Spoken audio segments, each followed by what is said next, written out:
Hai, Assalamualaikum warahmatullahi wabarakatuh. Apa kabarnya nih? Semoga baik-baik aja ya. Senang rasanya Cantika bisa kembali hadir di YouTube channel PPTK ITB. Nah, seperti biasanya, selama beberapa menit ke depan, Cantika bakal nemenin kalian dengan video-video yang informatif dan menarik seputar teknologi. Tapi sebelum itu, jangan lupa untuk like, komen, dan subscribe ya, biar kita semakin semangat untuk bikin video-video lainnya. Kali ini, Cantika bakal ngajakin teman-teman untuk ngobrolin tentang IoT. Teman-teman, udah ada yang pernah dengar IoT belum? Pasti banyak yang belum, iya kan? Apa sih kepanjangan dari IoT itu? Kepanjangannya adalah Internet of Things. Pasti teman-teman gak asing sama yang namanya internet. Internet menghubungkan antara satu orang dengan orang lainnya. Contohnya seperti Twitter, Instagram, dan sosial media lainnya. Tapi selain untuk hiburan, IoT juga bisa digunakan untuk mengatur atau menghidupkan radio, lampu, mobil, microwave, dan yang lainnya. Nah, itu tadi salah satu fungsi dari IoT. Masih bingung nih maksud dari IoT? Nih ya, kasih contoh. Lampu rumah setiap jam 6 sore harus nyala, dan jam 6 pagi harus mati. Nah, yang mematikan dan menghidupkan lampu tersebut adalah rutinitas dari sebuah mesin. Jadi, teman-teman gak perlu repot-repot untuk mematikan atau menyalakan. Sangat membantu, bukan? Di zaman yang semakin maju ini, teknologi bakal semakin murah loh. Lah, kok bisa? Bukannya harusnya makin mahal ya? Jadi gini, teknologi akan semakin murah, tapi pemikiran-pemikiran orang yang akan semakin mahal. Lah, kenapa seperti itu? Karena ide akan lebih mahal dibandingkan toolsnya.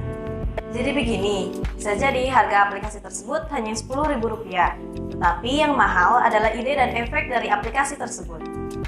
Nah, makanya upah semakin mahal karena bisa jadi orang yang berpikir di masa depan adalah kita. Oleh sebab itu, kita harus siap dengan banyak ide.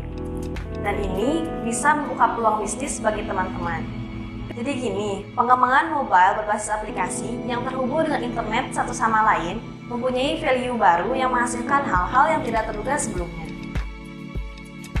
Ini tuh sebuah konsep yang memiliki tujuan bagaimana kita memperluas manfaat dari konektivitas internet yang tersambung atau terhubung secara terus-menerus.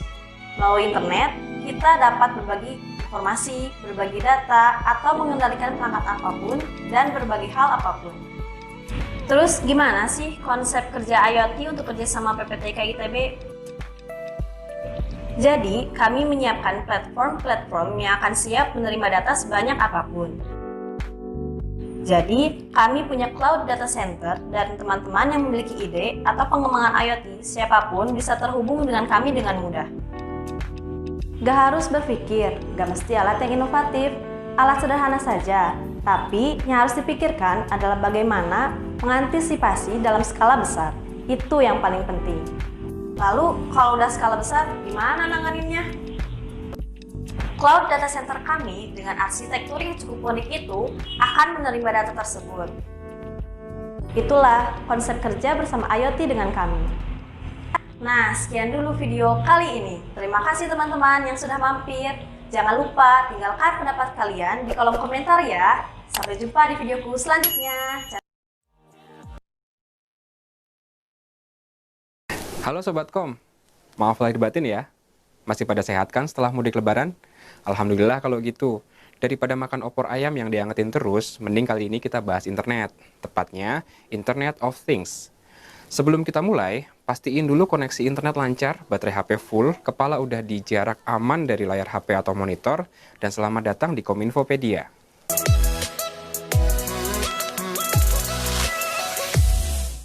Internet of Things, atau yang biasa disingkat IoT, kalau kata terjemahannya Mbah Google sih artinya internet hal. Kalau apa mas maksudnya? Jadi ini, IoT dapat didefinisikan sebagai jaringan objek-objek yang saling terkoneksi di seluruh dunia, yang secara unik didasarkan pada protokol komunikasi standar. Gampangnya, IoT adalah segala aktivitas manusia dengan benda, benda dengan benda seperti sensor, robot, platform, cloud, yang terhubung melalui protokol komunikasi standar untuk saling menerima atau mengirimkan informasi. Mulai dari smart home, smart city, smart farming, sampai smart factory. Dari mobil tanpa pengemudi sampai pertanian tanpa petani. Pokoknya, segala macam hal yang mempunyai sensor dan aktuator yang bisa dinyalakan dan dimatikan dan dihubungkan ke sebuah jaringan terutama internet adalah Internet of Things. Baru sekarang, IoT banyak diperbincangkan. Kenapa yo? Mau tahu kan? Kalau nggak mau, ya nggak apa-apa. Saya tetap kasih tahu, daripada saya kasih tempe. Kenapa baru sekarang? IoT itu sangat membutuhkan jaringan internet berkecepatan tinggi. Dan sekarang ini, akses internet berkecepatan tinggi di Indonesia sudah semakin rata. Biaya jaringan dan teknologinya pun semakin terjangkau.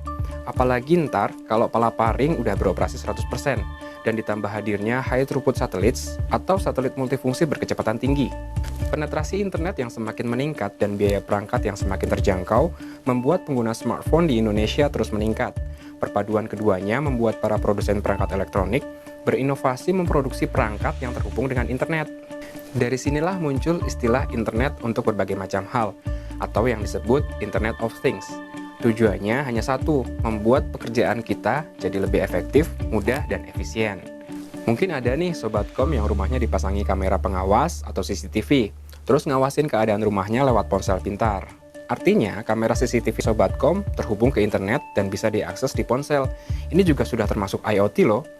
Atau mungkin Sobatkom punya remote AC pintar, yang kalau udah deket rumah, remote-nya akan otomatis nyalain AC di rumah, biar pas Sobatkom sampai, ruangan udah dingin. Dari mana si remote tahu kalau Sobatkom udah mau sampai? Dia minta keterangan lokasi ke ponsel pintar Sobatkom, jadi tahu Sobatkom udah mau sampai atau belum. Atau kalau Sobatkom lupa matiin AC, si remote pintar ini bisa disuruh matiin AC dari kantor atau kampus, atau saat Sobatkom masih di perjalanan. Bukan cuma AC, lampu, sistem keamanan rumah seperti alarm dan kunci elektronik, atau bahkan mesin pembuat kopi, semuanya bisa dikendalikan dari jarak jauh jika sudah terhubung dengan internet. Itu baru di rumah. IoT juga bisa digunakan misalnya di bidang agrikultur. Ada robot irigasi yang bisa menguji kadar air tanah, yang memberi informasi ke pusat irigasi untuk membuka atau menutup irigasi sesuai kadar air tersebut. Ada robot yang bertugas membunuh gulma dan hama yang memulai patroli jika survei udara dari drone pintar menunjukkan ada tanda-tanda serangan hama. Pak Tani pun bisa melihat data-data itu dari rumah menggunakan ponsel atau komputer mereka yang terhubung dengan internet. Sobatkom kepikiran nggak? Emang ini semua di Indonesia udah bisa diterapin? Emang bisa gitu? Ngubungin HP ke kulkas, ke mesin kopi, ke orang-orangan sawah? Ngubungin dia aja susah banget aku tuh. Bisa dong. Jadi, Kementerian Komunikasi dan Informatika mendukung penuh penerapan Internet of Things atau IoT di Indonesia. Salah satunya dengan dikeluarkannya Permenkominfo nomor 1 tentang penggunaan spektrum frekuensi radio berdasarkan izin kelas atau disebut juga izin kelas penggunaan frekuensi untuk Internet of Things. Ada 3 hal yang jadi perhatian utama pemerintah tentang IoT, yaitu penetapan spektrum frekuensi, standarisasi perangkat dan kandungan TKDN yang harus dipenuhi, serta mendorong tumbuhnya ekosistem DNA atau Device, Network, dan Application dalam penerapan IoT. Kebijakan IoT ini diharapkan dapat mendorong pertumbuhan IoT di Indonesia, baik bagi IoT makers, penyedia platform, penyedia jaringan, hingga penyedia solusi IoT untuk semua sektor. Nah, gitu Sobatkom, penjelasan tentang IoT. Semoga dapat menambah wawasan dan semakin tercerahkan. Kalau kurang cerah, coba pakai skincare whitening, tambahin foundation, dan highlighter jangan lupa. Oh iya, jangan lupa subscribe channel Kemkominfo TV